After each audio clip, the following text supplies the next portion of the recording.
আসসালামু আলাইকুম এভরিওয়ান, পদ্মারালে সবাইকে স্বাগতম। দেশ ও দেশের বাইরে যে যেখান থেকে আমার ভিডিও দেখছেন, আশা করি সবাই ভালো আছেন। আলহামদুলিল্লাহ, আমরাও ভালো আছি।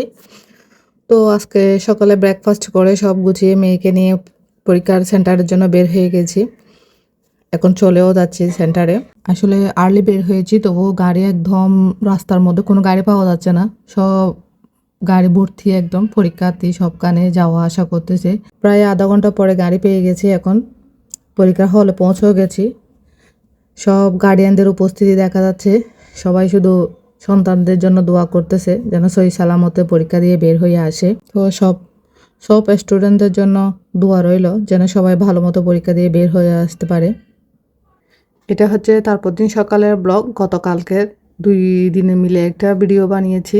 এটা হচ্ছে সকাল 10টার দিকে। এই বাকিগুলো খেয়ে নিচ্ছি কেটে সবাই মিলে একসাথে। সাথে আমার আম্মু আলু ভাজিগুলো করে দিচ্ছে। সেই সাথে চিকেন কোপ্তাগুলো রেডি করে নিচ্ছি। কোপ্তা বানানোর জন্য আমি চিকেনের বুকের মাংসগুলো আগে কিমা করে রেডি করে নিয়েছি। সেই সাথে দিয়ে দিচ্ছি পেঁয়াজ, কাঁচামরিচ, পুদিনা পাতা। পুদিনা পাতা দিলে কি হয়, একটা ফ্লেভার হয় খাওয়ার সময়, মানে খুশবু লাগে ভালো একটা। সেই সাথে দিচ্ছি আদা বাটা, রসুন বাটা।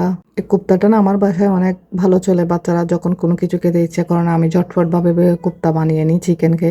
আসলে চিকেন না মাল্টিপারপাস একটা বলা যায়, কেন কি চিকেনকে বিভিন্ন স্টাইলে বানা যায়। সব কিছু দিয়ে ভালো করে একদম মেখে নিতে হবে যেন সব কিছু চিকেনে কিমার ভিতর ঢুকে যায় এভাবে। সেই সাথে দিয়ে দিচ্ছি ঘি দিলে কি হয়, ভিতরে একদম জুজি জুজি হয়, না হলে ড্রাই হবে। আসলে এত প্রচুর চট্টগ্রামের মধ্যে এত গরম পড়তেছে, আমি জানি না আর কীরকম লাগতেছে। ভীষণ গরম, যা বলার মতো না। কিচেনে গিয়ে রান্না করতে একদম ইচ্ছা করতেছে না।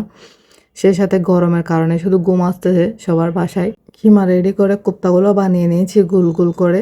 সেই সাথে মশলা চুলার মধ্যে সব কষিয়ে নিচ্ছি কোপ্তা বানানোর জন্য। একদম ঝটফটভাবে বানা যায়। চাইলে এটা মেহমান আসলেও বানিয়ে দিতে পারেন, না হলে এভাবে বানিয়ে তেলের মধ্যে ফ্রাই করে চিকেন বল হিসাবে সার্ভ করতে পারেন সসের সাথে। খেতে অনেক মজা হয়। এটা হচ্ছে চিকেন মালাই কোপ্তা। আমি শুধু দুধ দিয়ে রান্না করব, এখানে আর কোনো কিছু ইউজ করব না, বাদাম বাটা বা অন্য কোনো কিছু, নারকেল বাটা, শুধু দুধে দিব। সবগুলো দিয়ে নেড়ে চেড়ে দিয়ে এখন দুধ দিয়ে 5 মিনিটের জন্য গুঁড়ে দেব ঢাকনা দিয়ে, যেন সিদ্ধ হয়ে ওঠে।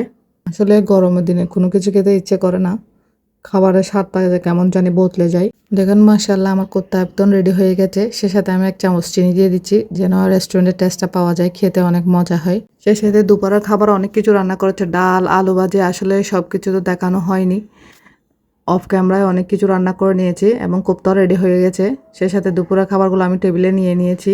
আলু ভাজি, সাথে ডাল, চিকেন কোপ্তা, গরুর মাংস, অল্প চিকেন ফ্রাই, সে সাথে সাদা ভাত। আলহামদুলিল্লাহ দুপুরের খাবার রেডি। এটা হচ্ছে সন্ধ্যার দিক দিয়ে আমি কাস্টার্ড রেডি করে নিয়েছি।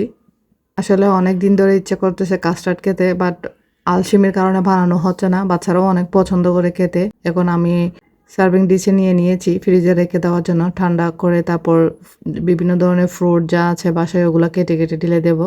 সে সাথে আমি গ্রেপস, আনার, কলা, আপেল সবগুলো ছোটো ছোটো পিস করে কেটে নিচ্ছি। আসলে কাস্টার্ড না ঠান্ডা ঠান্ডা খেতে অনেক মজা, অনেক ভালো লাগে। বাচ্চারা তো অনেক পছন্দ করে। ভাতের পরে না যে কোনো মিষ্টি কিছু খেতে ইচ্ছে করে রাত্রেবেলা, সেটা চকলেট হোক, সেটা কাস্টার্ড হোক, সেটা আইসক্রিম, এই ধরনের জিনিসগুলো একটু খেতে ইচ্ছে করে। সবগুলো ফ্রুট কাটা হয়ে গেছে। সে সাথে কাস্টার্ডের মধ্যে আমি দিয়ে দিব, সবগুলো দিয়ে মিক্স করে নেব। দেখুন মাশাআল্লাহ আমার কাস্টার্ড রেডি হয়ে গেছে। আজকের ভিডিওটা এইটুকুই। যদি ভালো লাগে একটা লাইক দিবেন এবং অন্যদের দেখারও সুযোগ করে দিবেন। ভালো থাকবেন, সুস্থ থাকবেন। আসসালামু আলাইকুম।